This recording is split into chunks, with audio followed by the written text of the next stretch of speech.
What's up, everybody? Welcome to episode 45, Retirements, Comebacks, the Sports Hour Plus with Miller and Watson. Sorry, I was gone last week. I was driving down to Charlottesville for a wedding that took much longer than anyone anticipated. But hey, I'm glad to be back here celebrating with y'all. Happy week 4 of the NFL, which is crazy that it's already week 4. Right. Feels like we just got started, but Right. here we Matt, are. Matt And did a good job filling in for you. Yeah. thank you so much. Make sure that give him some love. What's up with you, Kylan? I'm good, Morgan. I had a packed weekend, like I told you off air. I'll tell it for the listeners. I had to do some things for the trip, Philly trip. I had to go to church anniversary. Shout out to St. Joe's Baptist Church, historic church here in Philly. They turned 100 years old and had that anniversary celebration on Saturday. And then I had to get to North Philly to celebrate Erica Alexander. She got a street named after her. For those of you that don't know who that is, you might know her better as her character, Maxine Shaw from Living Single. She was in American Fiction most recently. I think she got nominated or the movie itself got nominated for an Oscar for that. Got this little sticker. Hold on. Yes, got this little sticker to prove that I was there. So yeah, it was a pretty good weekend. Obviously, the Eagles won, so it was good. Your Giants got their first win. Much We'll talk needed. about that. Much Shout out needed. Shout out to Malik Neighbors. And now the big time TNF tomorrow. Y'all and the Cowboys. See how that goes. We will get into all of that. But yeah, much a pretty chill weekend. Not happy about it looking depressing outside. You fall lovers who like apple picking. The only thing I like about this time of year is football, basketball, and apple No, cider. you've That's it. said that. I love this time of year. That's it. It's one of my favorites. But that's the girl in me. That's the washed up sorority girl in me. Loves me some pumpkin spice lattes and um anything to do with fall. So Sweater. I mean, the other thing, sweater weather. I do like that. I do like. And Morgan knows I rock a mean sweater game. so yeah, sweater weather. so There's nothing better than sweater weather, honestly. but I it is what it is. It could be worse. It's hurricane season, so it could definitely be worse up here. But we are sending our Our prayers. our thoughts and prayers to Prayers everybody. That's to all Yeah, it's all of you dealing with what is it, John and Helene? yeah, I think Yeah, so. yeah. So hopefully, dear John doesn't get y'all. I don't have any snappy pop culture reference for Helene. I don't think there is one. So I'm gonna leave that one alone. But I know there's people in Florida and stuff who are in harm's way because of those two hurricanes. So no, it is hurricane season. So stay safe out there for y'all. Yes, Uh, please. And don't forget to give us a follow on social. Morgan is at M_India_Miller. Oh I yeah. am at Kylan W. Watson. And on X, we're both on X Twitter/Twitter. We can get right to it. You ready? I'm ready. Let's do it. All right. So the big news for all you basketball fans and people who are basketball adjacent like Morgan that need to stay snappy and your thing, the biggest insider in basketball, Adrian Wojnarowski, has decided to retire to go back to his alma mater, St. Bonaventure, to be the GM of St. Bonaventure and help them navigate this new, this NIL weather, this NIL environment and everything else. So, Morgan, you want to start or should I? I can start. This is I think really exciting.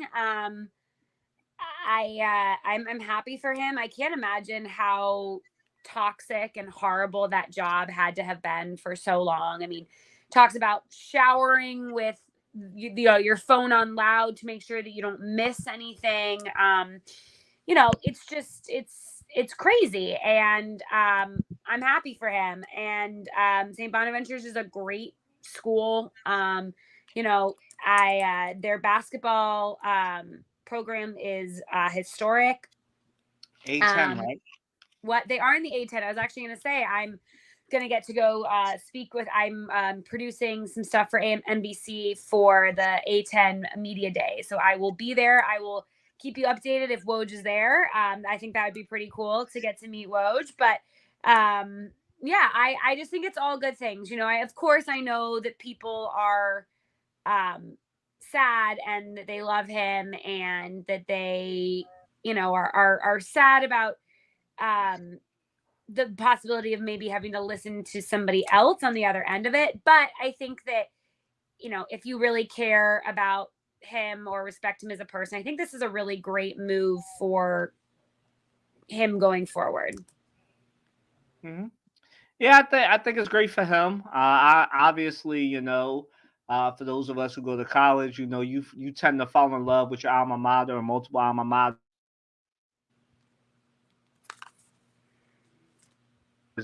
You know, you tend to have, you know, have an affection for these schools, and you know, I couldn't personally say that I would turn down, you know, what Woj is making with $4, $5, $6 million, whatever it is a year that he was making to go to St. Bonaventure for a little bit less than that to go work in not even in academics but in college athletics.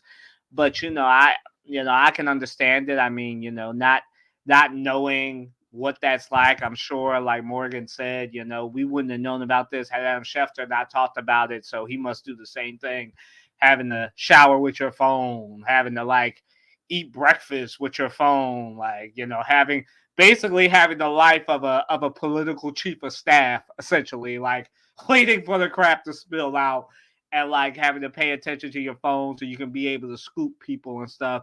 Obviously, his chief rival being Shams, you know, and you know, good for him.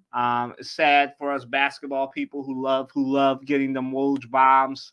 You know, the people like me during NBA free agency that were like, oh, I just need a Woj bomb to confirm what insert my favorite team here is doing. But it does give other people a chance. You know, hopefully he can revitalize St. Bonaventure. I know it's been a while since they've been up in the A10. A10 has basically just become a Dayton, a Dayton, a Dayton, a Dayton's league for real, for real. It's been Dayton's league, and there's been a couple of other teams that have come up. But you know, the A10 is wide open. It's been that way since Temple left.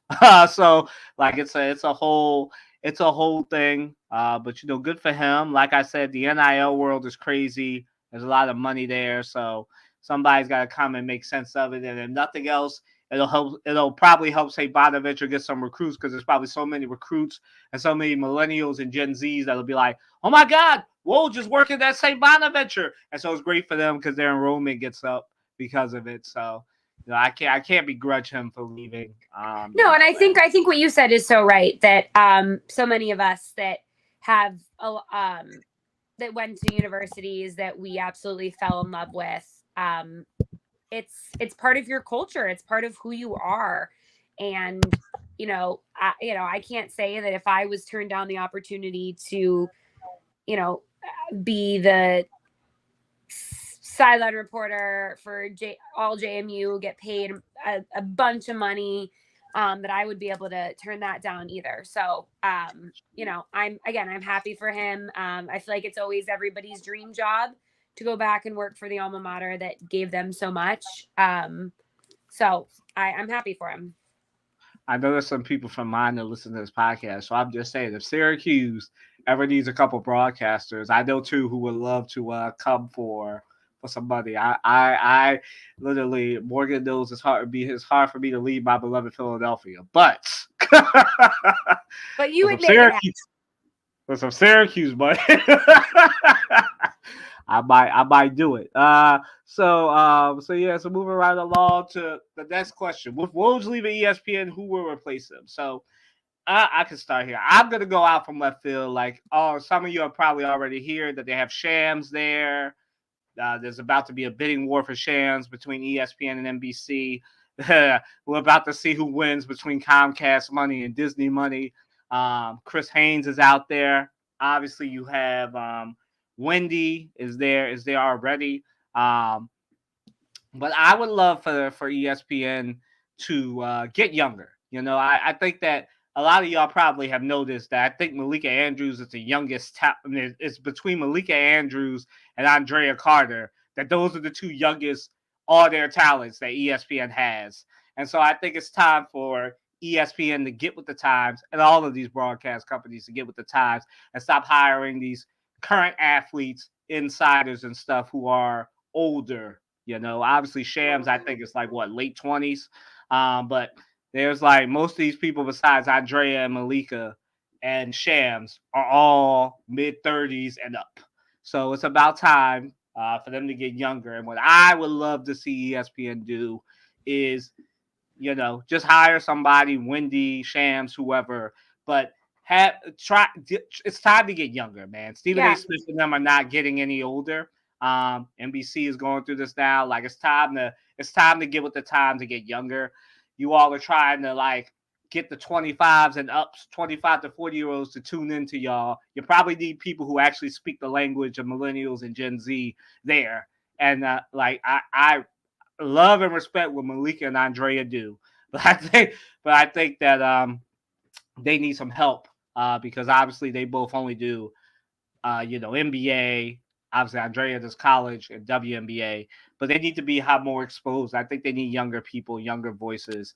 I would like to see them instead of relying on Shams or Chris Haynes, two people who I love, and Wendy. I would love to see them get younger, hire whoever you want, but start a young influence now. It's time to get these old heads off my television and off my streaming because I love them, but they've been on there too long. It's ridiculous that they hold on 25 and 30 years and don't bring other people up. It's time to take them out the pasture, you know, I'm intrigued as to like specifically for Shams is what Shams will go for. You know, I feel like his number just went up like crazy because NBC was already pursuing him. Right. We already know that ESPN was already pursuing him. So what does that mean for him? You know, like does. And you know, Amazon's probably there saying, "Look, we got some games too. Come on." Exactly. So, you know, what is that? I mean, I'm assuming that means that he is his number that whatever his number is, whoever was going to pay him, I'm assuming it's going to go up. He's a hot commodity now because he is the new Woj. Like you can't. That's undeniable. And Chris Haynes too, because there's no number two now. So number one, him and Chris Haynes, basically their numbers just went up because, you know, Chris Haynes is basically, for lack of a better term, the lead NBA reporter for WB/TNT, and that won't exist anymore after this fall. So you know, but like I said, I think it's time for an invention. I'm not begrudging Chris Haynes or Shams. You know, yesterday's price ain't today's price, as Morgan said. Now, both of them can command a lot of money. I'm sure whichever one of those companies between NBC and Disney loses out on Shams will pick up Chris Haynes. But, you know, I am of the mindset that they need to get younger. But in this case, you only really have two options. So it'll probably end up being Shams and Chris Haynes, whichever one between, like I said, NBC and Disney loses out, will get the other one. So, you know, for Shams, it's exciting for him. For Chris Haynes, it's exciting. And for people like you and I who, you know, want to aspire maybe not to be a Woj, but to get into that market of a lot of money to be on streaming or television, it's a good time. Yeah. They definitely need people now, and it's time to get younger. If these companies, PSA to all these broadcasting companies, who I know some of them do listen to us, because we do have various connections to multiple companies here between the two of us. It's time to get younger. If Woj teaches y'all nothing, and I know, especially because we're talking about a company right now in ESPN that still has Lee Corso on College Game Day, it's time to get younger. You know, it's a shame. It's a shame. I know that y'all can't force people to leave, but there's some people that need to just. And I love Lee Corso, but I mean, he is dragging on College Game Day. So I need y'all to get younger. For lack of a better, respectfully, it's time to get younger. Yep, I completely agree. All right, so moving right along to the other thing. We were wondering if the Michigan thing was an omen of things to come, and lo and behold, the biggest name out there, the person who's gotten screwed the most by the NCAA. That's not an opinion; that's discernible fact. And if you don't know, just look up Reggie Bush. Reggie Bush is suing the NCAA, Pac-12, and USC for unpaid NIL money. Morgan, your reaction to this? Same thing that it was last week. I just don't like, you made your money in the NFL. I don't know. Same thing I feel said. I feel like he has more of a case than Braylon Edwards in them, though, because they did screw him over monumentally. Yes, but I mean, like, they gave him his Heisman back. They did that kind of stuff. Yeah, it was a big fight, and it wasn't. I don't want to say it was fair. You're right. He definitely has more of a case than some of the other people. But again, like, it's a losing battle, in my opinion. And, like, I don't know. I just feel like it makes you look bad and petty and whiny and not happy for the current people that are there, is my opinion. Other people might have difference, and that's fine. But yeah, for him, I'm of the mindset that I'm with you that this kind of seems whiny, because it kind of seems like you're like, oh, they get their money, I want my money too. But in his case, he won them a trophy. He was USC football. USC hasn't been relevant essentially since he left, and they were kind of in the gutter after they screwed him over. yeah. So I kind of feel like they should do whatever it takes. That stadium shouldn't even be called the Coliseum. It should be called Reggie Bush Stadium, because if it wasn't for him, the USC football wouldn't be as relevant as it is now.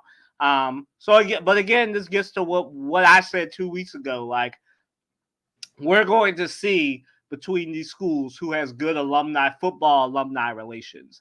And clearly, USC was not taking care of house at home, because Reggie Bush is clearly still upset, and the Heisman Trophy clearly wasn't enough. And I know that probably was a wink, wink. Hey, we'll give you your Heisman Trophy back. Don't sue us, right? And Reggie Bush clearly didn't get the message. So, I'm of the mindset that he should get his money. I feel like the NCAA, the Pac-12, and USC have made plenty of money off his back, and he deserves to get it. The only other person that I would wholeheartedly support in this case would be him and Vince Young, because I think they both got royally screwed by their schools who went to championships and have never been to championships again since they left. So I think that Reggie Bush deserves every penny that he deserves. And I think that if they're still using him, obviously he works at Fox now, but that still doesn't stop him. He was screwed over by them, and he deserves to get what you call it, damages for what they did to him. That's fair. I can understand that. So moving right along, the Pac-12 just stays in the news. The Pac-12 is suing the Mountain West to stop expansion. So for those of you that have been under a rock, you've been wondering, is the Pac-12 still alive? I have some news for you. The Pac-12 is very much still alive, and apparently they're stealing a lot of Mountain West teams. The Mountain West got a big victory in getting, I think, Gonzaga to come over from being independent from the WAC to the Mountain West. Utah State kind of screwed the Mountain West over by going to the Pac-12. UNLV is like the next biggest domino to fall. We'll see what goes on there. But Pac-12 and Mountain West are both trying to expand at the same time. And this is kind of a lawsuit where the Pac-12 is saying the Mountain West is screwing us over because we want all the West Coast teams. Morgan, I'll let you go first here. What's your reaction to the Pac-12 basically telling the Mountain West, stay out of the West Coast? I think they're scared. I think they're scared that they're going to become an extinct conference. And I hate to say, I don't blame them. I don't again, what I say all the time about all these things, I don't think this is really going to go anywhere. But I also understand why they're doing it, if that makes sense. I think they're scared of what happened in last year, and they don't want to become that next team that is extinct. Yeah, I think I'm in agreement with you that they just are trying to protect their territory. I think the Mountain West and Pac-12 are both in the misfortunate place of, you know, expanding at the same time and trying to survive. But we'll see what happens with it, and we will definitely keep y'all posted on what happens with it. And we didn't say this before, but don't forget to like, comment, and subscribe and share. Uh, Friends don't let friends miss out on a good podcast. Brothers don't let brothers miss out on a good podcast. Sisters don't let sisters miss out on a good podcast. Y'all know the spiel. So definitely make sure you like, comment, subscribe. We did not get to that earlier. We just got right into it. But to the other half of this, my He's Not Him had another from last week. Dropped a bomb yesterday where he said that he has Parkinson's disease. And oh, you went first, so I gotta go first here. So before I say this, let me put this disclaimer out here legally. I am in no way, happy that Brett Favre has Parkinson's. Parkinson's is a debilitating disease. We've seen what it's done to Muhammad Ali and Michael J. Fox and others who have had Parkinson's. So it is a devastating disease.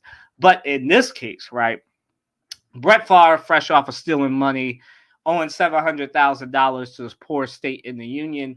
Now, because everybody's back on him from last week because of his tweet about patriotism, I just don't understand the on goal here, Brett. Like, why even tweet, bruh? Like, you stole $700,000 and more money from the poorest people, and for some reason, Congress dragged you up there to talk about protecting the thing that you stole from. There's nothing more ironic than that to me. Like I don't know if anybody else thought it was comedy yesterday that they brought this man up here as an expert on protecting TANF funds when he stole from that fund from people who deserve it, who live, again, I can't emphasize this enough, in the poorest state in this country. Like, come on, Brett. And now, because you want some sympathy, you want us to feel bad for you because you got Parkinson's. Like, the Bible has a thing called reaping what you sow. And in this case, I am not saying that he totally deserves to have Parkinson's. But in this case, right, I just think it's ironic that somebody who steals money now has Parkinson's. And that might be because of the NFL, CTE, and all the other stuff that he went through. But he's got Parkinson's. I do feel bad for him that he has to go through all that. But, you stole money. I mean, that's the least that you got Parkinson's and you may still end up in jail. So, like, Parkinson's is like the least of his concern. But I know Brett Favre, being the tool that he is, even though he just announced it to get some sympathy, was trying to change the story. But, dog, you were up there talking about how they should protect the money better, and then trying to proclaim feigned ignorance that you had no idea that you just happened to steal money from welfare. Like, it bewilders me. But it's unfortunate that you have Parkinson's. We'll be praying for you. But that's the least of your concerns. You got money. You got more money than most people to deal with Parkinson's. Morgan? Yeah. I mean, I think anybody that gets Parkinson's, it's a horrible, horrible, debilitating disease. And two things can be true.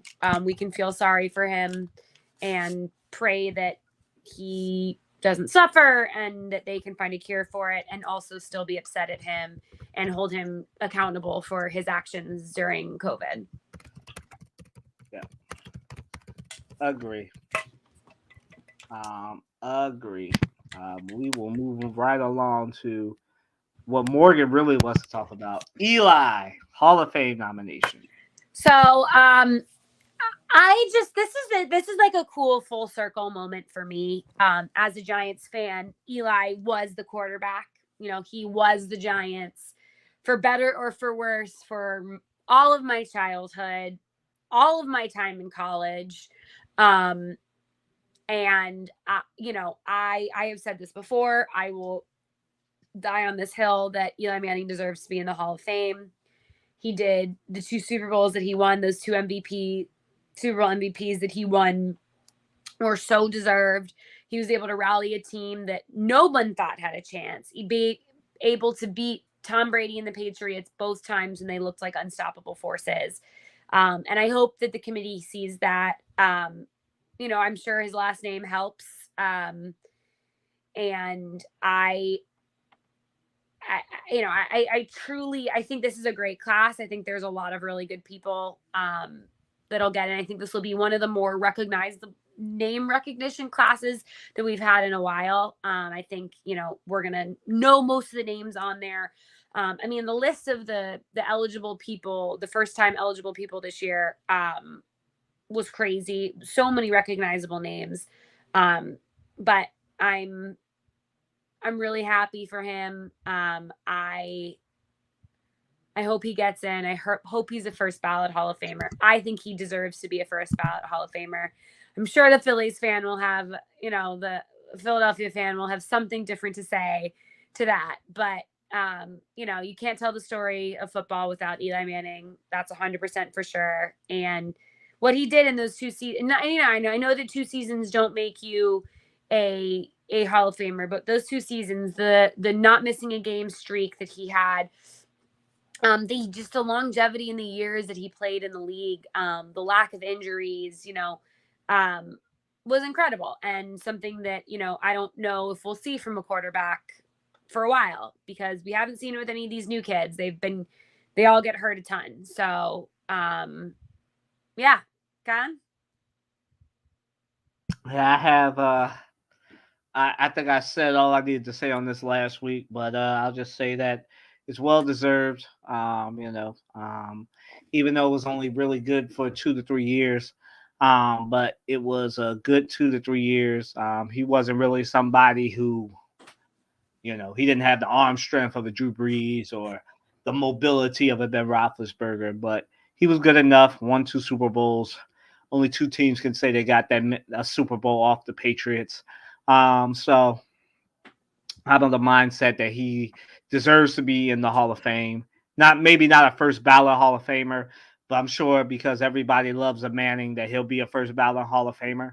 Yeah, I don't think that there's. I think that if he's going to get in, he's going to get in first ballot, and if he's not, then I guess he's not. But well, I think that this is one of them times where I think somebody can deserve to be in the Hall of Fame, but not necessarily be first ballot. But there ain't too many people that he was in the class with, other than probably Ben Roethlisberger, who's deservedly first ballot. Like, I say the same thing, and Morgan has heard me say this to a lot of people's anger. I don't even think Drew Brees is the first ballot Hall of Famer. So I'm of the mindset that you can be a Hall of Famer but not be worthy of a first ballot. Because to me, if you are a first ballot Hall of Famer, you're somebody whose numbers were God tier, right? Like a Patrick Mahomes, to me, is a first ballot Hall of Famer. Like a Ben Roethlisberger has arguments to be a first ballot Hall of Famer because he shredded the records, right?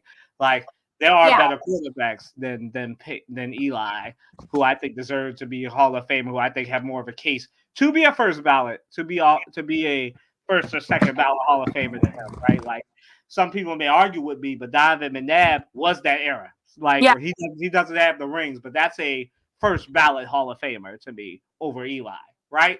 But I know most people, because of the last name, he will be a first ballot Hall of Famer, whether he deserves to be or not. He'll be a first ballot Hall of Famer. And he probably would tell you himself he probably doesn't deserve to be a first ballot Hall of Famer. Like I don't think he would tell you himself that he doesn't deserve to be a first ballot Hall of Famer. Of the Mannings, it's Peyton that deserves to be a first ballot Hall of Famer. Yeah. And he deserves to be in the Hall of Fame, but just not first ballot. And we don't know what's going to happen. He might not be a first ballot Hall of Fame, but I find it hard to believe that he won't be a first ballot Hall of Famer. Let me just put it to you like that. Like in my opinion, he deserves to be in the Hall of Fame. So does Donovan McNabb. One of them is going to struggle more than the other with being a Hall of Famer because one has rings and one doesn't, even though Donovan McNabb has way better numbers than Eli Manning. But, I'm of the mindset that this is not about that. Congrats to Eli. He deserves to be in the ring, in the Hall of Fame, and congrats to him. Yeah. Moving right along to the other thing that made Morgan tremendously happy this weekend. The Giants got a win way earlier than Morgan expected, beating the Cleveland Browns. I'm trying hard not to say the sorry Cleveland Browns, but the Cleveland Browns. So more, I'll let you go first again, Morgan, because this is your team. Your reaction to this? Hey, our defense looked great. Malik Neighbors is an absolute monster. When Daniel Jones has time, he's not a bad quarterback. I don't think anyone ever said he was going to be. I mean, I don't think he deserves the contract that he got, but I also think he gets a lot of crap that he probably doesn't deserve. He's a good quarterback, and he knows what to do. He can run. And the more that they trust his legs to, from the recovering from his injury, the more that he can be a dual threat. Devin Singletary looked awesome. I think that they're starting to click a little bit. And I mean, Dexter Lawrence is the best at his position in the league. I think he's unbelievable. Our secondary still struggles on defense a little bit, but it doesn't hurt that we were playing Deshaun Watson and the Cleveland Browns, but I think that that's what they needed, especially going into this tough Thursday night game. I truly think that the Giants can win tomorrow. I do. I honestly feel like with the Cowboys, you never know what team is going to go out there on the field. It could be they'll drop 70 on you or they won't score a touchdown. You never know. So I think that if the Giants play the way that they played on Sunday, they have a chance tomorrow. Where's this game? Is it in New York or Dallas? It's in New York. Okay, y'all got a chance then. Yeah, as far as this, Malik Neighbors is him this week. He's finally not rolling his eyes at the idea of being with the Giants. So it's good that he finally has locked in. And Malik, you can tough it out for 4 years, then leave for a better situation. But it's good for him that he finally got a big time number. Great for people who are Malik Neighbors fantasy owners, and good that the offensive line finally gave Daniel Jones some time. And when he gets time, and when Malik Neighbors gets open, he should. It's a good deal. I don't necessarily know how many wins that'll get the Giants this year, but it's a good deal. But I think as a Giants fan, you should want them to lose, man. I keep telling you, y'all got to get Shedeur Sanders, man. It's time to lose. The time to lose. You got to put yourself in prime position to get Shedeur.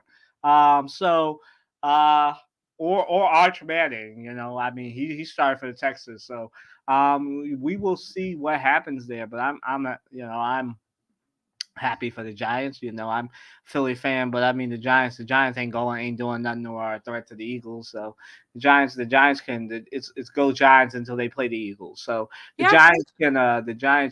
Giants look all right. They look like they can win maybe 3 games this year, but they'll win more than 3. It is okay. I'm trying to make you happy here. 3, 4.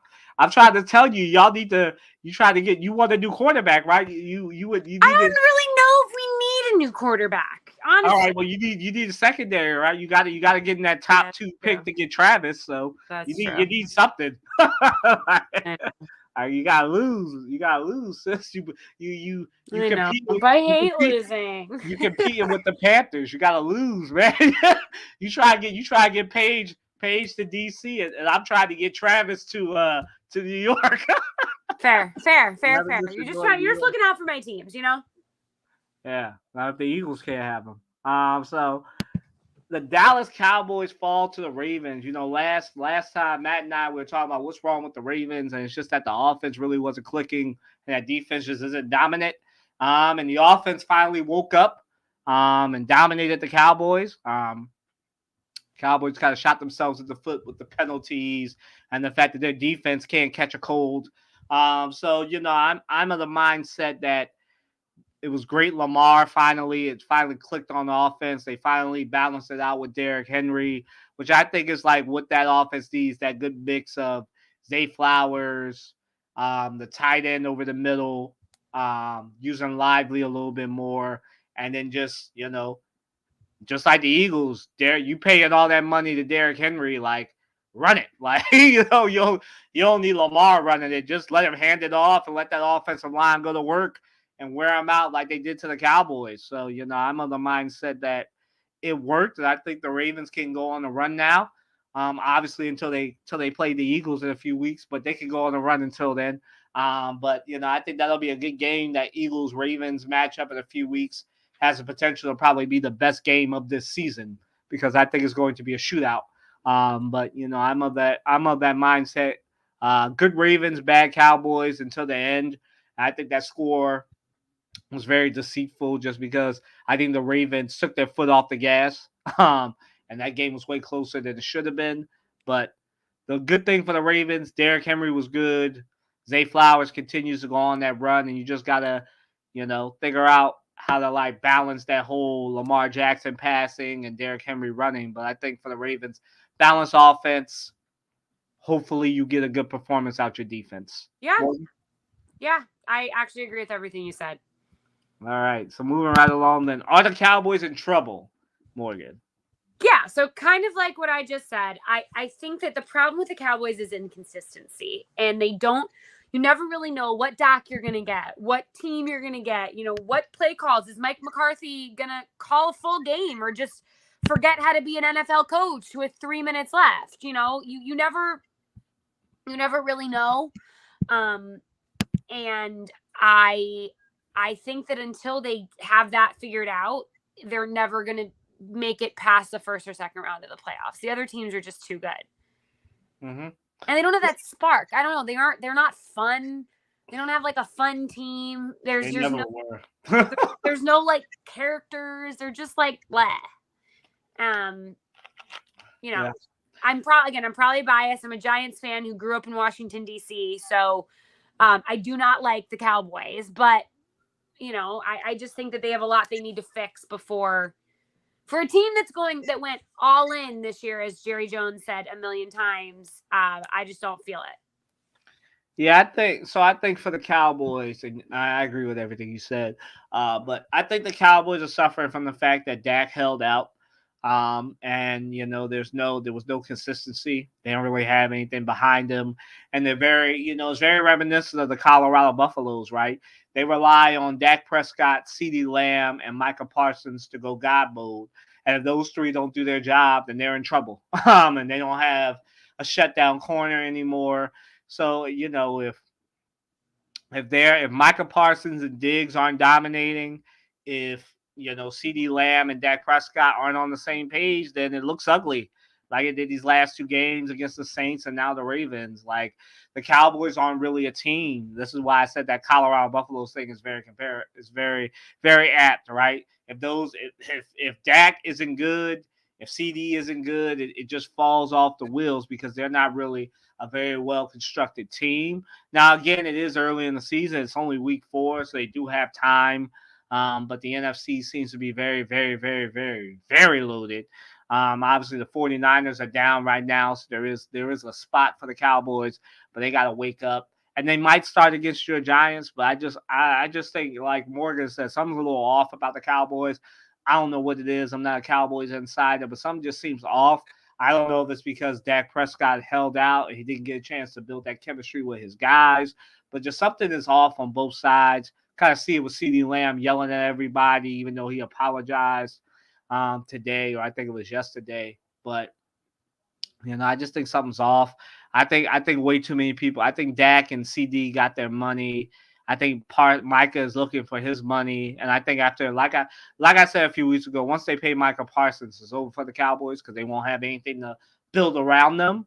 So, like I said, now I've said this a few weeks ago. I don't actually believe it, but if there's any time that the Cowboys are going to go on the run, it's right now, because right now, like I said, you got the Vikings, and we'll get to them, fraudulent. But right now it's the Eagles and everybody else, and like the Niners are down. So there's a spot for the Cowboys, right? Like the Lions are down, right? The Vikings are kind of in that Lions spot right now, right? The Eagles are there, but we'll get to them in a minute. But the Niners are down, so like it's perfectly set up for the Cowboys and or the Lions to compete with the Eagles and the Vikings for who's going to be in that top 3 spot. but they just can't do it. And it's kind of crazy that all three of those teams, the Cowboys, the Niners, and the Lions, are just doing this. Like, I don't know what is wrong with all those teams. Well, we know what's wrong with the Niners; they're injured. But the other two teams, we don't know what's wrong with them. So, it's kind of crazy. And obviously, the Lions did just win. Let's be respectful to them. They won, but it kind of looked kind of shaky. So, that's where I'm at with it. But moving right along to those Eagles. Oh man, the Eagles, they go from being mocked for playing prevent defense and letting Kirk Cousins go God mode. But Kirk Cousins was giving the Chiefs problems too. So maybe he's just that good this year. He's just that good this year. But the Eagles, they pulled it out. The defense finally showed up. Jalen Carter was wrecking crap. Like, it was great to see. Eagles fans bullied them into showing up. It's amazing what happens when Bryce Huff isn't there. So I am of the mindset that if they get a performance like that from Jalen Carter, Jordan Davis, Josh Sweat, and everybody else, no one can stop the Eagles. Like, that's what all that money that Howie Roseman put in to that defensive line. And obviously, Quinyon Mitchell, we talked about this before, might be the steal of the draft. The Eagles got 2 shutdown corners now, when the Saints are trying to dirty hit the corners and Devontae Smith. We'll get to that in a minute too. But I just think this was good Eagles. I think it proved, like I told Morgan a few weeks ago, the Saints are fraudulent. They were just very, very propelled by playing bad teams before that. And the Cowboys was bad Cowboys. More than good Saints. Obviously, when Alvin Kamara has 4 touchdowns, you're going to win. But he's injured now, so I think now is the time where the Saints do this. When this has to, when they have, you saw it last week, right? When Derek Carr has pressure on him, he plays like his brother. So, I am of the mindset that Derek Carr is good, but he's not him. He's not going to be a person that takes the Saints to the top. But that's why I am. The Eagles pull one out after losing to the Falcons because they play prevent defense. It's a wonder what can happen, Morgan, when you don't play prevent defense. Because the only thing prevent defense does is prevent you from winning.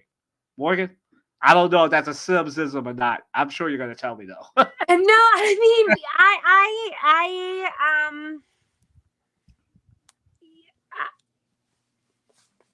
I have similar vibes that I get with the Cowboys that I do with the Eagles. Uh-oh. I think they had a good game.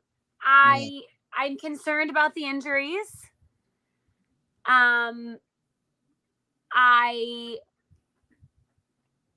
think their defense is starting to look good. And I think if the defense can continue on the trajectory that they're on right now, they will be fine. But if they go back to how they played the first couple weeks, you guys are in trouble. So that's all I'll say for now. We'll see. We'll see. I hope for your sake that they are good, and I wouldn't love nothing less than that. It's looking like the Commanders might win the division right now with Jaden Daniels. So anything can freaking happen. So you never know. Yes, you never know with the NFC beast. If every main star on the Eagles gets injured, then yeah, the Commanders have a chance. But come on now, I know he just impressed to the Bengals, and we'll get to what's wrong with the Bengals because there's something wrong with the Bengals. Like, the Bengals might be the most problematic team we talked about, and and we just went through the Cowboys, the Saints, the Eagles are fine. But we'll move right along to what I think was the dirtiest thing that happened in that game. That hit on Devontae Smith. Again, I know we're past Bounty Gate, but the way the Saints were playing, because they had blowouts and they're not built for prime time when it comes to close games. I mean, that's what the Eagles do, right? They win close games. That's what they do. They are what is it, like 9-2? And like their last couple of close games, that's what they do. They win close games. For the Eagles, it's bad when they're getting blown out, but if it's a close game, they have a 50-50 chance. So I'm of the mindset that hit was very dirty. I have no idea why those blind, dumb refs didn't call anything. Especially when you see somebody get taken out like that, and he's clearly on the ground, unconscious on the ground, taking out DeVonta Smith in his home state. Like, just crazy. And on for the NFL, I'm really previewing my They Aren't Thems. But, there was something more egregious that happened this week in Missouri that takes over for me when we get to that segment. So I'm going to spoil all this now. My They Aren't Them is the NFL, because I don't understand how you can only find somebody 4,600 for the dirtiest hit of the season so far. Like, clearly on the ground, takes him out, spits on him. Like, the only thing that was missing was Sean Payton coming out and paying him money, because, like, I don't know who on the Saints was doing it. I know we're past Bountygate, and I'm not making any allegations. But between what happened to him and what happened to Darius Slay, it seemed like somebody was like trying to tell them to take out the Eagles' main players that are still left. I think that the NFL needs to do some investigation, because that was crazy what happened to DeVonta, and only getting fined 4,600 for something that Morgan and I have had these discussions, something that they said they don't want to see in the NFL anymore, and something that happened clearly in front of a ref, and they act like they were Stevie Wonder blind to it. Because come on, Morgan. Yeah, I mean, I'm glad that he got fined and suspended for a game, right? No, just fined $4,600. I thought he got suspended for a game. Nope. Somebody got suspended for hits this week. Well, then he should be suspended. It was Derwin that got suspended the game. I mean, it's Pete. That I know that all the defensive players are saying it's football. You can't play football anymore. Blah, blah, blah, blah, blah. But yeah, it's football. But these people still have families. They're still human beings, and we need to not try and kill them on the field. There's a proper way to tackle. There are rules that are implemented and put into place for a reason. I think that, I'm not saying that it was 100%, on purpose. He was trying to hurt DeVonta Smith, but it was a dirty hit. And, anybody with eyes thinks it's a dirty hit. Yeah. Yeah. And the ref was right there. So I am of the mindset he should be suspended for multiple games, and that refereeing crew shouldn't ref any other NFL games, because how can you let that happen? Yeah. And that was probably the exact moment that the Saints lost that game. Right there, because the Eagles don't need much motivation. But to what Morgan talked about earlier, how will the Eagles overcome these injuries? Well, lucky enough for the Eagles, they have a bye week coming up. So really all they have to do is beat the Buccaneers in front of Tom Brady, which I think that they will do. But we'll get to that. But yeah, I just think right now you run the ball, run Saquon. You do what you did last time. I've said this multiple times on the show. Like, I should be the Eagles OC. Hit Dallas Goedert over the middle. What happened? They did a crossing route. It's almost as if they were listening to this show. Dallas Goedert over the middle, almost scores a touchdown. Saquon gets that touchdown, scored it a little bit too early for my taste, but scored that winning touchdown. And that's what you have to do. And the Eagles need to overcome these injuries by the defense continuing to project well. Quinyon Mitchell's going to get a pick six, probably against Baker Mayfield this Sunday. Keep doing what they're doing on the defensive side. Keep being balanced on offense. I think Jalen Hurts will. A lot of those turnovers, especially that interception, was more on DeVonta Smith than him. DeVonta just needs to be stronger. I've said this last week. He needs to be stronger with the football. Like, I know he's not A.J. Brown, but I need you the big man. Like, and if you're not going to big man, make it look like you get pass interference. Like, every time you're going up for the football. So, I think those interceptions have been more on DeVonta than him.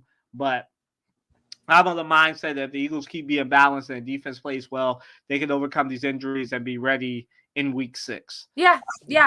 Because it's a good thing. I didn't like that they had an early bye, but this is why you have early byes when you get injured, you only got to make it to week 4, and then you can figure it out. You got anything to add to that? No, I think that's good. All right. So what's wrong with the Cincinnati Bengals? You brought up Jaden Daniels. The Bengals gave up what was Jaden Daniels? 91.3% completed, 91.3% of his passes, the highest percentage ever on Monday Night Football. I think there's a lot wrong with the Bengals. I think that we are watching what it looks like for a team that loses it and misses out on the opportunities. I think that now that, obviously I've said this before, but it seems like Ja'Marr Chase will be gone at the end of the season. And I just think that, T. Higgins is probably going to go too. So in a minute, Joe Burrow is going to be looking like Josh Allen out here with all that talent and and nobody to throw to. So I just think that, I think it's all on Joe Burrow, and I don't think it's fair to him. But I think what's wrong with the Cincinnati Bengals is they're not built. They're the Bengals. They're not built to last long. Like they screw it up like they did with Ja'Marr Chase. Like Ja'Marr Chase should have been signed last year when Joe Burrow got his money. I think I said this last year to Morgan. We had a show just like this where I was like, you just signed Joe Burrow, signed Ja'Marr Chase. Morgan thought I was being stupid, but here we are. Ja'Marr Chase is basically saying, I'm out at the end of this season. Yeah. And he's acting like it.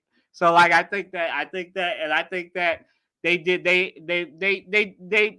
Bengals. Like they had Tyler Boyd, T. Higgins, and Ja'Marr Chase. 2/3 of that should be signed. And right now it looks like the only thing Joe Burrow's going to have to throw to next year will be T. Higgins because Tyler Boyd isn't there. And Ja'Marr Chase, it looks like it's all but over for him. And I think that's what's wrong. Like Joe Burrow is not cut out to be able to deal with all this outside stuff. He's a leader of men, but he's not a talent that can overcome that. He is a top 5 quarterback in this league. But even he has his limits. He's not that guy. He's not the leader of the locker room. He's not that guy. He's not him when it comes to that. He's a great quarterback, but I think it might be time for him to start looking for the exits too. When Ja'Marr Chase isn't there. But that's what's wrong with the Bengals. The defense sucks. The offense is too Joe Burrow centric. Like T. Higgins just got back. Ja'Marr Chase is all but gone. He's just trying to get his numbers. And it kind of looks like it looks because they don't have anything outside of Joe Burrow. Yeah, I don't disagree with you. He needs to get rid of the hair. It's not, you can't be 0-3 and have frosted tips. You just can't. Can't be the real Slim Shady. No. And I love Joe Burrow. I really love Joe Burrow, but something needs to change. And I don't know if he needs to leave Cincy or, but I kind of feel like this is how we were talking about Josh Allen last year at certain points too. And they're 0-3 or 3-0. So maybe they just need to give that contract to Ja'Marr Chase. I mean, I don't know, but it's got to be really, really, really frustrating for a quarterback as talented as Joe Burrow to be stuck on such a cheap team, a team that is not willing to spend money, is not willing to put improvements in. Like, that's got to be really frustrating when you're looking around and you're seeing these quarterbacks who are not as good as you getting everything and anything they need to surround them. That's got to be really frustrating for him. That's all I can say. Hey, look, Joe, I told you last year, man, you should have left when they were trying to give you your money because you're good, but you're not on a team that wants to spend money. Like you should have known it was going to happen when they were nickeling and diming T. Higgins to give you your money. Like it was always going to be this way when they got rid of your running back and now he's in Houston. Like it was always going to be this way. You play for the Bengals. It was always going to be this way. Same thing with Josh Allen and the Bills. It was always going to be this way. Like you're 3-0 right now. You're looking good, but it was always going to be this way. Yeah. It was always going to be this way. So moving right along to what Morgan previewed a few segments ago. Giants versus Cowboys, TNF preview. I'll start here. Now that I know this game is in MetLife and not Big D. I think that the Cowboys right now have too much pressure on them. I think the Giants will be able to take advantage of that. They don't have any secondary. Like the Cowboys really have no secondary, so Malik Neighbors should feast. But something is just telling me I really want to pick your Giants, but something is saying pick the Cowboys, and I don't know. I might just push it. But I'm gonna say this is a very close game. And Legatron, I don't even know that's his name, but Legatron hits a 63-yard field goal, and the game and it's 2017 Cowboys. But I would love to be wrong because y'all know I love laughing at the Cowboys. But I just think that Dak Prescott, once I feel like the Cowboys, I don't know if this is backed up but by statistics, but to me the Cowboys I think play better when they're not in Jerry World. So I think because of that, and there won't be a lot of, or at least there shouldn't be a lot of Cowboys fans in Giant Stadium. But I just think the Cowboys pull it off 20-17. Legatron, I don't even know if that's his name, but Legatron hits a 64-yard field goal. It should miss. It's gonna be rainy. It's probably gonna be rainy and windy tomorrow. But it should miss, and it doesn't miss because he's just that good. And the Giants lose 20-17, even though they probably dominate throughout most of that game. But that's why I'm. But I would again, where I would love to be wrong. But I don't see it. I don't see it this week, especially with them not being in Jerry World. But and I know Morgan hates to hear me say that, but I just don't see it. I just don't see it outside of Jerry World. But I leave it to you to give me more information to tell me what you're feeling. Go ahead. I think that the oh my goodness, everything's falling. I think that the Cowboys' run game hasn't been great. And I think that's going to force all the pressure onto Dak. Mm-hmm. Dak is kind of a mystery, I guess you could say. You know, again, you never really know what he's going to do, how he's going to look. And I don't know. I just have a weird, good feeling about it. I hate that I have a good feeling about it. I hate that I have hope. But last time you had hope was Christmas Day. So, and we know what happened then. So, Malik Neighbors looks so good. And they don't have a secondary, so no. So I can see it being a high scoring game. I mean, we got 9 sacks on Deshaun Watson. So Deshaun Watson. I mean, maybe we can get 2 on Dak, and Dak's old and he's not as mobile as Deshaun, so yeah. So I don't know. I'm being cautiously optimistic right now. So that's all I'm gonna say because I don't want to jinx anything. But like I said, I mean Matt, you know, there's predictions here. The only game I was wrong on of the games that we predicted was that Rams 49ers game because I was convinced that the 49ers would beat the zombies. That was the Rams. And he said that they would lose the Niners, and he picked it by 10. And Morgan knows I don't usually go with the Niners. I don't back the Niners at all. But I was backing them, and then they lost in epic fashion. He said by 10 points, but I think it was only 3 that they lost by. Yeah, I was watching. I was driving back from Charlottesville, so I was watching all the games via Red Zone. So, right, but like see a lot of the plays. Yeah, so this is one, and I said this last week. Like, this is a game that I'm picking the Cowboys, but I'll be happy to be wrong because Morgan knows there's nothing I love more than 49ers slander. But second to that is some Cowboys slander. So I am rooting for the Giants, but my head is saying 2017. So I will be happy to have this be the only game that I'm wrong on once again. So I will be more than happy to say I was wrong and to come in here with the Stephen A. Smith grin, Birdman memeing, ready to come in here next week to destroy the Cowboys. So yeah, I think it's gonna be like 28-21, like 31-24. Like I think it's gonna be a close game. Okay. I think it's gonna be within 1 score either way. Okay.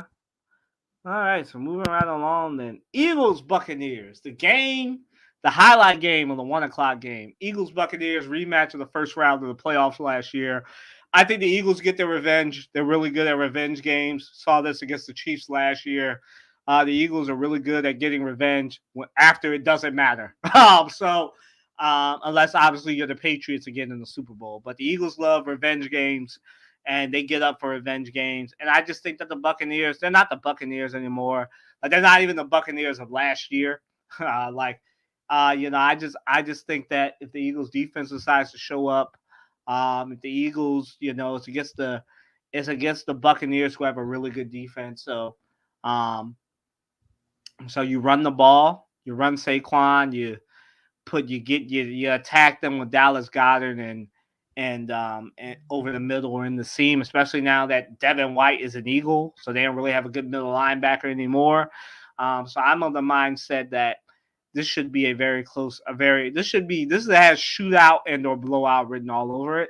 I think this game is going to be 30. I'll say 30-20 Eagles. Or matter of fact, 34-24 Eagles. I think that this will be a game where, because it's the bye week, I think they'll have the purse with that offense figured out. I think Kellen Moore needs to lock Nick Sirianni in a basement or make sure that his headset goes out so he doesn't get overruled. Because I'm of the mindset that Nick Sirianni just needs to stay out of the offense, and when he stays out of it, it works out better. So I just think that the Eagles are they don't really get these games where they dominate in all phases, but I think this will be a game where they dominate in all phases. It'll be kind of like what happened in Kansas City and Buffalo last year, right? Where they just dominated the entire game, and a lot of people were shocked that score was as close as it was. But obviously, Baker Mayfield is not Josh Allen and or God, Patrick Mahomes. And I know Morgan is shocked because she knows I don't really give Josh Allen that credit that she feels he deserves. But even I can't disrespect him by saying Baker Mayfield is better than him. So I will say that this should be Eagles 34-24. Morgan? Yeah, I don't see the Eagles losing this game. I like Baker. I think that they're doing great stuff in Tampa Bay, but I don't see them losing this game. They're getting too much crap right now, I think, to lose this game. I think that the Buccaneers are kind of in for a reality check, which we'll talk about in a second. But yeah, I don't see the Eagles losing this. I see this being 24-10 Eagles. Okay. All right, the Buccaneers aren't undefeated anymore. So moving right along, then, are all the undefeated teams fraudulent? So for those that don't know who the undefeated teams are, because this is week 4, it is the Seahawks, the Vikings, the Chiefs. Who am I missing? I feel like I'm missing one. Bills. Oh, the Bills. Right. The Bills. My bad. The Bills. You love to forget about the Bills. The forgettable team in Buffalo. Look, man. Look, those are the 4 teams. And Morgan, I'm sure, is fact checking me right now. So, but I think those are the 4 teams. Oh, the Steelers. We forgot the Steelers. Can't forget the Steelers. Steelers. You can't forget the Steelers. I feel like the Steelers are the most fraudulent of all of those. Hey, again, for looking at that, I am so happy for Justin Fields. I mean, we've talked about this a lot at NBC, but you can't go back to Russell, right? It's up to Mike Tomlin. I mean, but you can't. You can't. So I'll go through mine. The Seahawks, I think I can never get a read on the Seahawks any year ever. I mean, Geno Smith. So. I can't stand Geno Smith, so I always am yeah, he's not very good. Every year they seem to be in it somehow. The Vikings, I think, are a great coach team. And again, another quarterback that I'm really happy is getting to show off and do great things in a competent organization. How can you say that they're a fraudulent team when they have an amazing coach? They have Justin Jefferson. They have a pretty decent defense. And Sam Darnold is a good quarterback. So I wouldn't call them fraudulent. I have questions, but I think that they're a well-deserved 4-0 team or 3-0 team. The Bills are undeniably one of the best teams in the league right now. Josh Allen can throw to anybody. They had 5 touchdowns by 5 different receivers, I think, in the first half. That was against Jacksonville, though. I understand that. I totally understand that. But I just think his ability to move the ball around, to spread the ball to multiple receivers is, how do you cover that? How do you game plan when anybody on that team can catch? And half of the people he's throwing to are tight ends that are 6'6", 300 pounds and moving like a freaking cheetah down the field. So let me just say, I think I gave Josh Allen some motivation by saying he wasn't top 5 until he showed. I mean, he's the odds-on favorite the odds-on betting favorite for the MVP right now. And that doesn't mean nothing, because when he sees the Chiefs in the playoffs, he'll be out. But maybe. And then of course the Chiefs are not fraudulent. And I think what's proven that the Chiefs aren't fraudulent is that they've struggled. And I know that may sound contradictory, but I feel like in years past, they've just blown teams out. And I think the fight makes them a better team and makes Andy Reid a better coach. And schematically, they have to plan. They have to execute things. They're under pressure way more, so that when they get some of these easy games, it should be easier and not, to me, it doesn't seem like the Chiefs actually need. Andy Reid always has a plan, but even if he didn't have a plan, he has God on his side. And I don't want nobody to think I'm being blasphemous, because they're not a Christian here.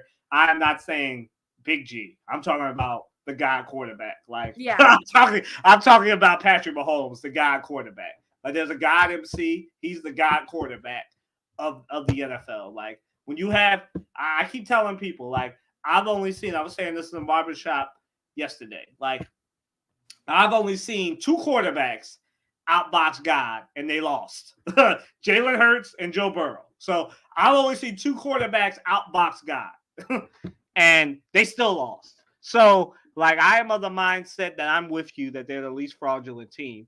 I'm going to let you finish, though. No, I think that's kind of all the teams. I think I talked about all of them. All right, so for me, the 2 least fraudulent teams, just because I don't think you can be fraudulent when you have a good defense. The Chiefs, even though the Chiefs right now, of these 2 teams that I'm going to say are the least fraudulent, I think the Chiefs right now are the weakest. That's just because, like I said before, that they were going to suffer because their best cornerback is in Tennessee right now.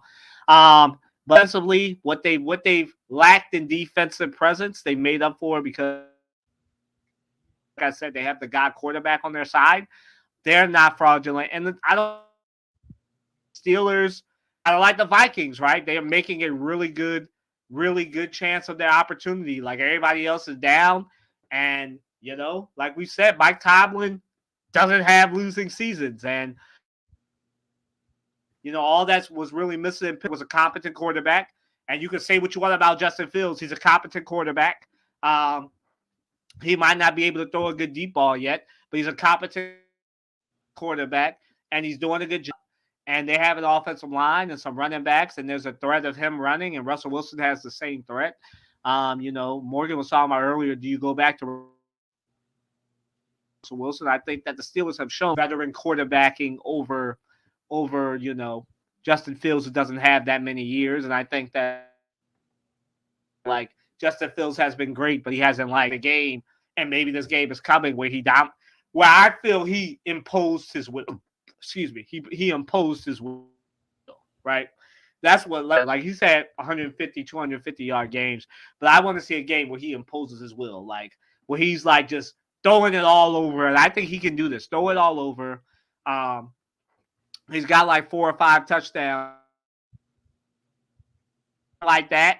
Oh, it doesn't matter if Russ's calf is healed or not. It's Justin Fields' job to lose. Right now, I just think that Justin Fields is doing a great job. He's making sure the Steelers don't lose. And like I said, to me, like the least fraudulent team is the Steelers because of all these teams we mentioned, they have the best defense of these undefeated teams. Like the one thing you can say about the Steelers, unlike the Ravens, is they are consistent. They have a really good defense. I've never like not known who's side as far as defense, like, but like it is they are just dominant, right? And all those other teams are fraudulent, like the Seahawks, fraudulent. The Vikings, Sam Darnold, already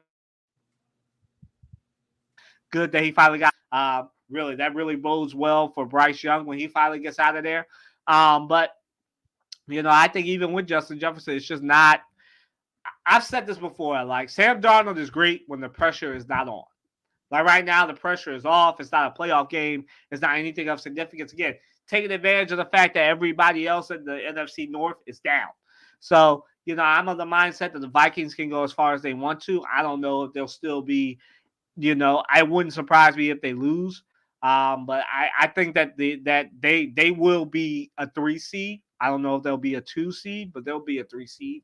I feel like they'll come back down there if they're due for a reality check very soon. But congrats to them. Congrats to the Seahawks. Again, taking advantage of the fact that the Rams and the Niners are down. So right there, right there for the taking for the Seahawks, and they're doing well. But I think they're fraudulent. I think everybody but the Steelers and the Chiefs are fraudulent. All right. So moving right along Still to what we hating did on the Bills. Still hating. Oh, I forgot about the Bills. My bad. The Bills. The Bills.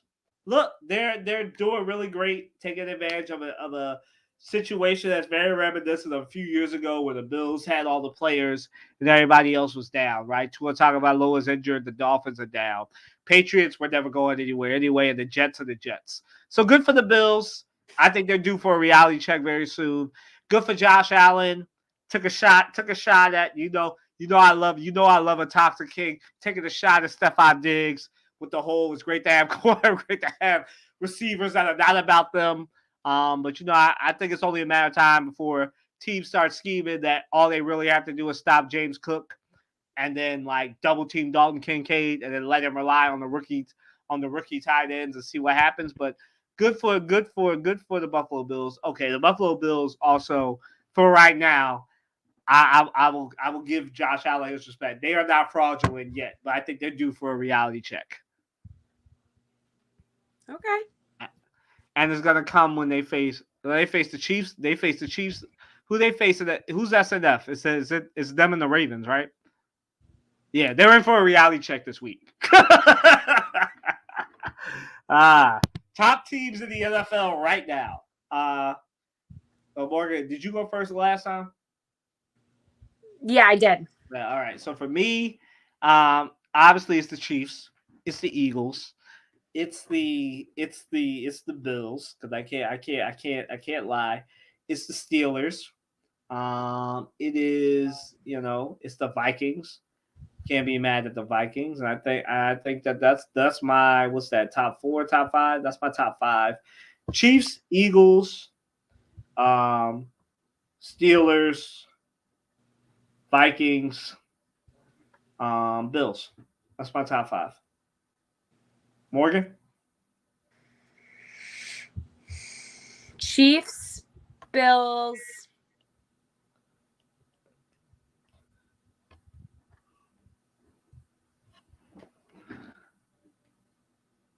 I don't have that much faith in anybody else. Disrespect the Eagles again, man. I don't ever have faith in the Eagles. I don't. That's all right. You got to be objective here.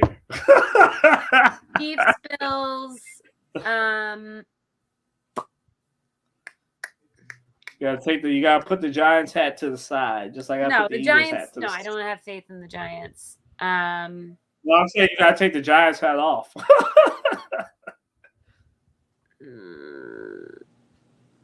49ers, they have so many injuries right now. Wow. Probably the Lions. And the Ravens. I have faith in the Ravens. Ravens got a big test against the Bills to really prove it. If Josh Allen beats the Ravens this upcoming Sunday night, then he'll be firmly in number 3 territory for me. He'll be right there with the Chiefs and the Eagles. That's where I'm at right now. But most intriguing matchups of Week 4, I think for me, we just talked about one: Bills and Ravens, Eagles Buccaneers. What are the I think those are my two right there, and then I'm gonna go to pass it to you. I said Eagles, Bucks, Chiefs, Ravens. I'm sorry, Chiefs, Ravens. Bills, Ravens. I was gonna say Bills, Ravens. I mean, Cowboys, Giants. Yeah, Cowboys, Giants. Yeah. Who's the Vikings? Don't the Vikings have an early game? Are they playing in Britain this year? This Sunday? I don't think we have Britain yet, do we? Was it Germany? No, they're playing the Packers at 1. Okay. Well, I think that'll be a good game. Jordan Love might be back, but Malik Willis, I mean, who else? Malik Willis. I mean, we just thought he'd be a glorified backup, but winning games for them. I guess his old team. I mean, oof. But yeah, those are my two. I'm gonna let you go though. No, I think those two plus the Giants and the Cowboys for me are the ones I'm looking most forward to. Okay. Well, Colorado beats Baylor. I asked last week for Deion and them to actually win games so I can talk about him positively instead of talking about him in the negative sense. So they did that. Morgan, did you watch this game? No, I was at a wedding.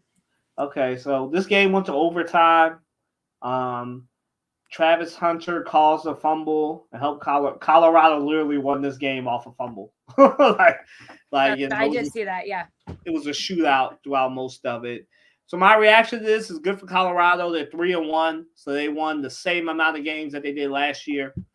So I'm of the mindset that I'm not seeing. I mean, this can go into the next question too. Like, I'm not seeing any game that they might lose besides the UCF game. I think that they might have a loss to Cincinnati and maybe a Houston too. But I think that I think they can at least get bowl eligible. But I also think that they can be 3-6, 3-9 again. But I'm not seeing it this year. As far as any, I know it's going to shock some people because people call me a hater when it comes to Deion. But, I'm of the mindset that, if Travis Hunter and Shedeur Sanders continue doing what they're doing, I think that they'll be in a bowl game this upcoming year, and they'll be at least, I'll say 7. They could be 9-3. Maybe let me stop right here. I don't think they'll be 11-1. I think that they'll lose 2 more times at least.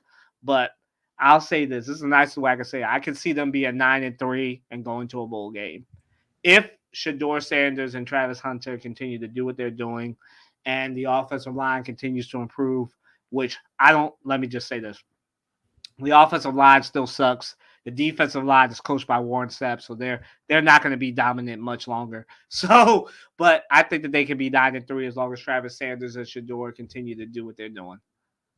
So, the answer is question, yes, they can go on a run, but it's not going to be much of a run. I could also see them doing this, and I'll be rubbing my hands ready to skewer Deion again. But go ahead. Again, they are like this team where I can't predict them. If Deion actually coaches them and yells at them and tells them and is a real coach, yeah, they could go on a run. But if he goes back to his old ways and is blaming everybody, this, that, and the other, then no, I don't think they will. So that's how I feel about it. All right, we're moving right along then to most intriguing matchups of college football, and I will let you go first while I pull this up. So. I mean, I think how could you not be intrigued by Alabama, Georgia? I think that's going to be probably the game of the day. Wow, it's this early, huh? Yeah. Penn State. Penn State. Hold on, I'm about to pull it up. Don't worry about it. There you go. Is Oh. Uh, Kentucky, Ole Miss. That'll be a good one. You see it on my screen. yeah. Virginia Tech, Miami. I mean, come on, man. Virginia Tech, Miami is the U back. Oklahoma, yeah. Notre Dame, Louisville will be a great game. There you go. Georgia, Alabama, Ohio Yeah. State, Penn Michigan. State, Illinois will be a great game. Penn State should win, but you never know. Illinois is playing really good football this year. That's at University Park, so I think Penn State will win that game. State. For the last time. playing Ball State. We just put Yeah. up a 70 burger on UNC last weekend. I mean, Yes, come JMU. on. JMU. You made UNC ranked. You made UNC fans want to go one basketball season to start. Yeah, but we'd still beat them in basketball. So hey, future. Yeah, I think it's gonna be. We're finally getting into some interconference play, and it's gonna be a good week, I think, for football. Future ACC member, the JMU. Yeah. Let's see. I think I said Ole Miss, Kentucky, Kansas State, Oklahoma State. Can't go wrong there. BYU, Baylor, Miami, Virginia Tech. You already mentioned Alabama, Georgia. I think Utah, Arizona is going to be a sneaky good game too. Yeah. But yeah, that's where I'm at, and now we can move right along to my favorite sport. A'ja Wilson, unanimous MVP. I mean, are we really surprised? No. But nor should we be. Morgan, your reaction to this? You kind of. I don't even. Is it? I didn't obviously I don't really have a reaction that she's the MVP, but being unanimous MVP is awesome. But realistically, who is anybody else voting for? She just has changed the women's basketball. She's in the most dominant force on the court right now, and anybody who says anything different is crazy. Yeah, I mean, I have other than Steph Curry, other than what Joel Embiid should have been 2 years ago, but it's. I can't lie. I've said this before. I've blown that A'ja Wilson horn for a while this season, and excuse me, what can you say? Like you said, she's been dominant. It was her league. She's her team just eliminated one of my top 4 teams, the Seattle Storm. Very, very surprised that the Storm didn't put up more of a fight, but it's playoff Asia, so not many teams are going to be putting up a fight against her. But if she's unanimous MVP back-to-back, she might end up being a back-to-back champ. We'll see. The 3-peat is on. The Aces may do it before the Chiefs, so we'll see. But I'm of the mindset that it's A'ja Wilson's league. Everybody else is just living in it. Yeah, it's true. So moving right along, then Caitlin Clark wins Rookie of the Year. This was not unanimous, which obviously we kind of knew it wouldn't be unanimous with what Angel Reese did. But I think Angel Reese getting hurt kind of sealed the deal. I think we said that this about a month ago when it happened, that unfortunately her season being cut short is why this happened. So, yeah, Caitlin Clark, she deserved to be Rookie of the Year. Unfortunately, It probably looks like she's gonna either today or by Saturday she'll be eliminated. But the game's probably going on right about now. Let's see what the score is. We'll see. But I think that Caitlin Clark had a great season.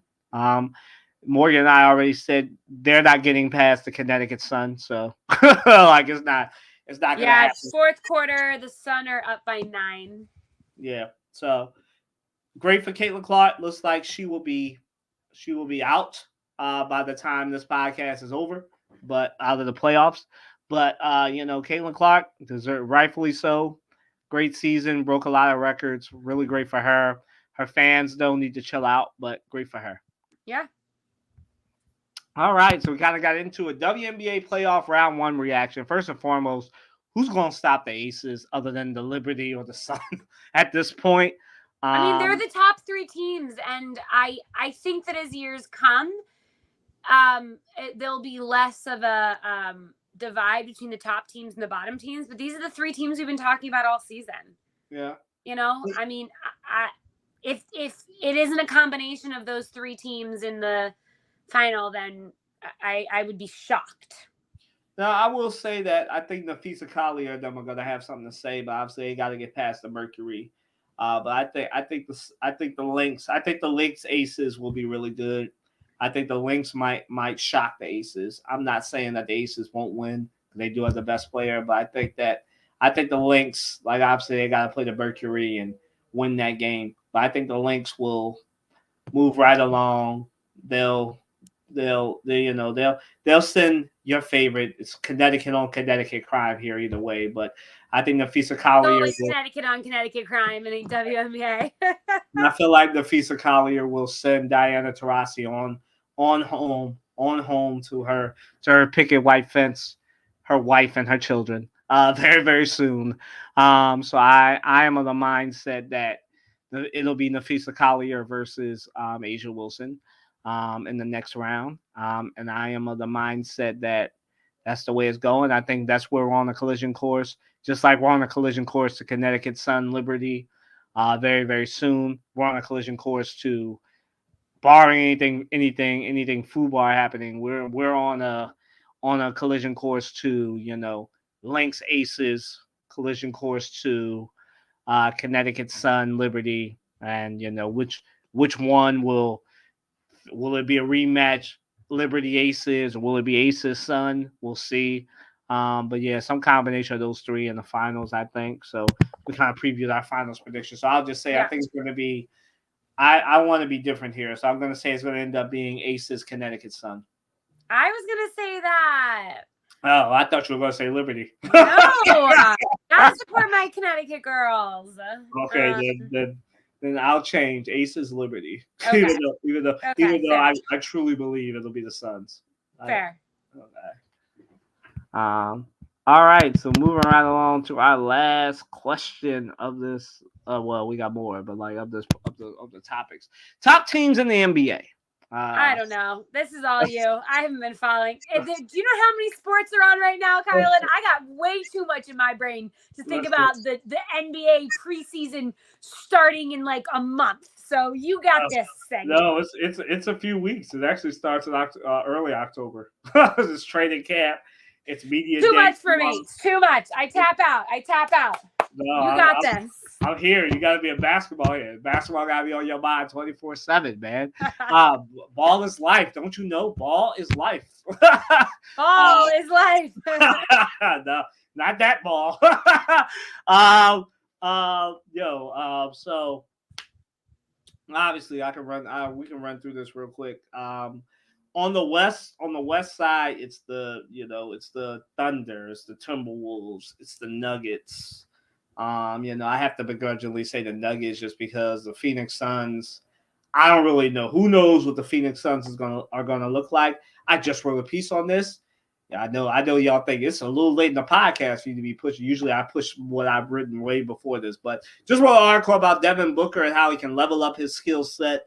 And I think if he does that, if he becomes more of a defensive menace, if he becomes more of a facilitator instead of a scorer, that they can be the Sun. Then the Suns will be in this third spot over Denver. But I just think on that side, it's Denver, it's OKC, and it's Minnesota. Just because I think that Shai Gilgeous-Alexander, Chet Holmgren, Isaiah Hartenstein, like I think the Thunder are already a good team and they just got better. I think the Timberwolves got even better adding Rob Dillingham. Like it's just it's just crazy how the rich got richer there. Very, very Howie Roseman like move by the Timberwolves GM. The Nuggets, they finally got Jamal Murray all situated. It looked like it was about to implode, and now it doesn't look like it will implode. We'll see though. On the East, I mean, it's Boston, Philly, it's I-95, man. Boston, Philly, New York, Indiana. I think will have a lot to say. I think the Knicks. I don't think the power of friendship will take the Knicks very far. Power of friendship. That's like it feels like a SpongeBob episode. But wasn't that a SpongeBob episode? Like a power of friendship or something? I feel like it was a SpongeBob episode. Somebody look that up. Like I am on the mindset that it's the Celtics, the Sixers, the Knicks, and then Indiana. And I feel like Indiana can shock the world if they beat the Knicks again. But I think those are my 4 teams. Like I said, I don't think the power of friendship will take the Knicks that far. I think the Celtics, especially with Kristaps Porzingis out, they're probably going to fall off. So I think it's the Sixers' spot to take if they can figure out the chemistry stuff with Paul George, Tyrese Maxey, and Joel Embiid. They're already in Camden, perfecting it now with the rest of their teammates way early because I don't think media day starts until tomorrow for the Sixers and everybody else. So the NBA, I mean, it's you sneeze in this NBA season. It's my time of year. 1A, 1B, football and basketball getting ready to start. College hoops getting ready to start. We'll be midnight madnessing soon. Maybe Morgan will go live from JMU's Midnight Madness. You never know. I don't know if she'll pull up or not. Maybe more knowing her, she'll probably pull up. She'll probably pull up the Stores, Connecticut first. But I hosted Sacred Hearts a couple years ago. It was super fun. Okay. All right. So, yeah, we got Midnight Madness and stuff coming up. So I'm really excited. Yeah, those are my top teams. East, Celtics, Sixers, Knicks, Pacers. West, OKC Thunder, Minnesota Timberwolves, Denver Nuggets, Phoenix Suns, begrudgingly, but we'll see. There's always a surprise. It's that time of year, man. It's so great. The chills getting in the air and it's basketball time, man. It's so great. And obviously it's apple cider time too. But now we move on to our shout out segment. And for you degenerates like Morgan, I didn't forget you. Pumpkin spice latte. Yes, we know. It's been back since August. We know. But my shout out segment. So I want to shout out the Philadelphia Phillies. The first time in 13 years, which is crazy, won the NL East. I was about to say NL Central. NL East for the first time in 13 years. And the last time they did that, I think they won the World Series. And you know what happened in the sports world the last time the Phillies won the World Series? The Celtics won. The last time Boston and Philly won a championship at the same time was 2008. So will history repeat itself? The Celtics have won already. Will the Phillies actually win a World Series this year? I don't know, but I'm happy. A shout out to them for actually doing it and doing the first half of what they set out to do, winning the division. And now you just have to, get that bye and not play until next Saturday. So we'll see. But I know that the Phillies fans are really excited. So shout out to them. I'm also trying to think. Any other things to shout out on my end? Shout outs to St. Joe's Baptist Church, like I said, for turning 100. Most churches don't make it to that. Was there covering that for the Philly Trib. And Erica Alexander, like I said, got a street name after her. So shout out to her and all she's been doing in her adopted home of Philadelphia. So those are my shout outs. Morgan? My shout outs. My goodness. My really good friends Ashlyn and CJ got married last weekend. That's where I was, down in Charlottesville. And it was so lovely to watch them get married. We met them at JMU. She was one of my sorority sisters. Just an amazing person. So really happy for that. And we're going to another wedding this weekend. We're going to my friend Erin and Kyle's wedding this weekend down in Manhattan. So we're super excited about that. Oh, not too far. You'll be in the area. Not too far. We're able to sleep at our own house, which is nice. Get to cuddle with the puppies when we come back. So all is good. We're getting excited. Football season has started. Shout out to your dance team. I was just about to say, football season has started for the dance team. Had our first game last weekend. They crushed it. Another game on Friday. So it's always so fun. They're so cute and they're great. So. All right, cool. All right, so moving right along. He's not him, she's not her, and they aren't them. More, you want me to go first or you want to go? You go first. All right, so I only have a record in the show. I previewed it earlier. I only have one. Sometimes things happen, and you just gotta give it to them. Like I think I have two. So I'll just get my funnier one out. I already previewed it. He's not him, Lee Corso. Not because I hate him. I'm a huge fan of Lee Corso. But I just think it's time, man. I spoke on this earlier about how it's time to get younger in certain aspects of the media, and that's one of them. Like, I love Lee Corso. I know Kirk Herbstreit is doing his best, but it's clear that Lee Corso is getting up there, and it's time for him to retire and go enjoy the rest of his life. I'm not saying he's about to die, but he is. I think in his late 80s, early 90s, right? So I am of the mindset. Hold on, let me fact check that. Um, just to be sure. But I am of the mindset that Lee Corso, he's been great on College Game Day, but it's time to get some younger blood on there. I'm not saying they have to retire. Yeah, 89. Yeah, it's time. I'm not of the mindset saying that he has to leave, or at least not be on every College Game Day. Like, give that man a break. Let him have some mental rest. But it's time to get younger. They did what Morgan wanted them to do. I think Pat McAfee is on a little less. I don't really watch College Game Day, but I think Pat McAfee is on a little less now. So I think it's the next thing that they need to do is give Lee Corso a little bit of a break and bring in somebody a little bit younger. I know that dynamics is going to be thrown off, and Morgan and I know from being broadcasters, you always want a good dynamic. But in this case, Lee Corso is 89. He's showing his age. Every time I look on X, and X is not representative of everybody, but every time I look on X, and Morgan knows too, every time we look, Lee Corso is trending because of something weird he did because he was a little older, and Kirk Herbstreit is taking care of him, which is great. But Kirk Herbstreit gets paid a lot of money to do Amazon and ESPN, so I just think it's time. Lee Corso either needs to do play-by-play or do something else. Maybe come live from the studio, but not be dragging down College Game Day from everything that I hear and see based on these clips that I've seen over these past few weeks. So that's why he's not him. A begrudging he's not him to Lee Corso, because Morgan knows how big a fan and a big college football head I am. I love Lee Corso, but it's time. It's kind of like Dickie V, man. I know some college basketball fans won't want me to hear this, but speedy recovery to Dickie V and everything. But it was time too for him to take a break. So it's time. So my They Are Dumb No to the state of Missouri. For those of you that have not been paying attention, like I said, some things just happen. And Morgan and I, we try to keep politics out of this, but sometimes stuff be so egregious that we have to talk about it. So for those of you that don't know, please, while I'm talking or later when you watch the show, please Google Marcellus Williams.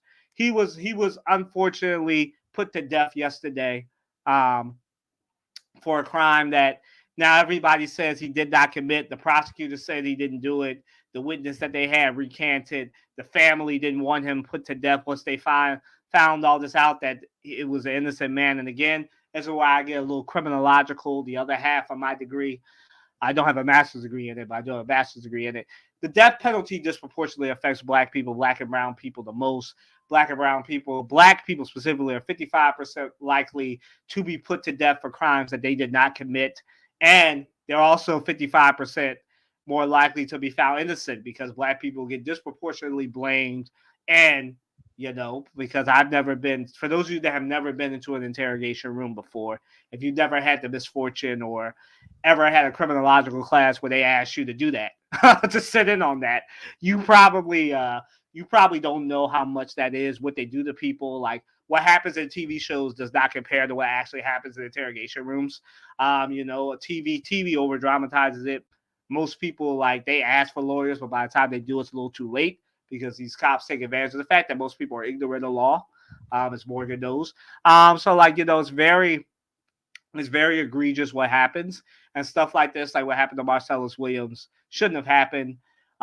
Governor Mike Parsons had all that evidence. People were calling in. People had petitions, and he still put that man to death, because in these red states, they still have the death penalty.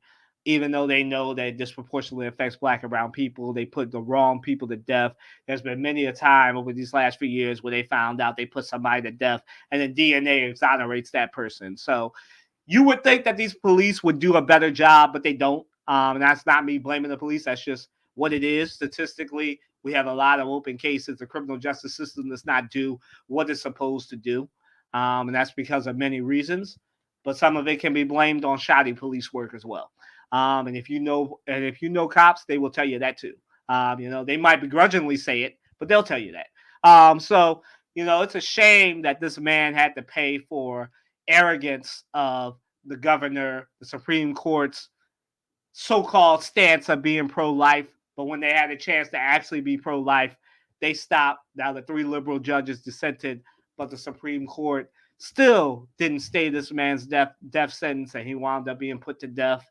His son came out and said he was at peace, but it was a wrongful death sentence, and everybody who did it should be able to sleep at night. Obviously, the Supreme Court justices, those 6 cannot be impeached, but that's once again 2016 coming into play. This is why Morgan and I both say, try not to get political to vote, because your vote has consequences. This is why a lot of y'all should stop just voting in federal and presidential elections and vote every year. Elections happen every 2 years. It's not a presidential election. That's every 4 years. But every 2 years, your governor is up. Every 4 years, your governor's up. Your mayor's up. Like, this stuff matters. Judges matter. Like, in 2016, I feel like I was going over my head talking about the Supreme Court, and everybody's like, oh, it won't be that bad. Now y'all seeing what happens, right?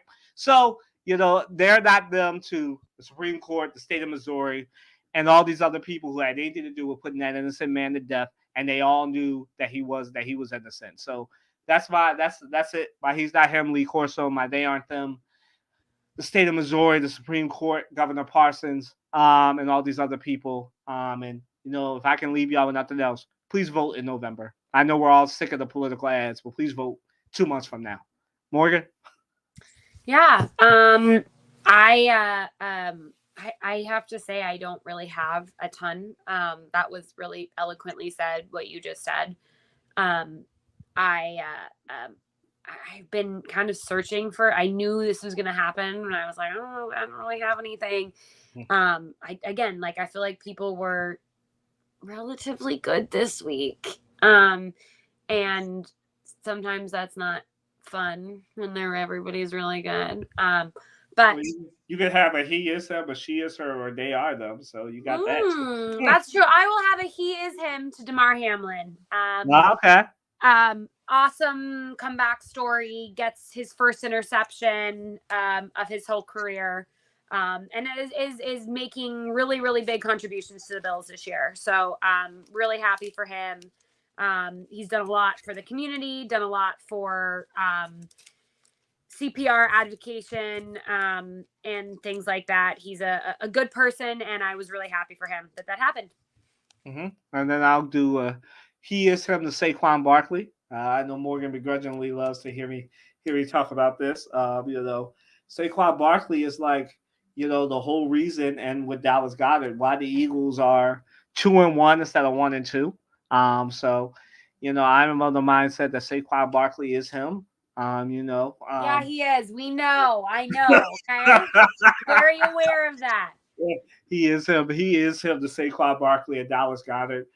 Kellen Moore, Nick Sirianni used them more. I think that's my they are them then to Saquon Barkley and just to the Eagles, just to all the Eagles. All right, guys, thank you for watching. We are so happy everybody that watches every week. As always, enjoy week 5 of college football, week 4 of the NFL. Enjoy the WNBA playoffs, the NHL preseason. College or baseball's playoffs are starting. There's so much going on in sports. There's sports on every single day, so you have no excuse.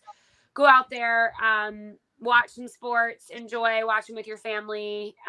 Go for a walk. It's beautiful out. Nice, crisp fall weather. Well, it'll be in the 80s tomorrow, so summer's back, baby. Yeah. Then enjoy the last few days of summer. As it is officially fall, grab your pumpkins and start preparing for the holidays. So we'll pick your apples next week. Go pick your apples. See ya. Don't forget to vote too.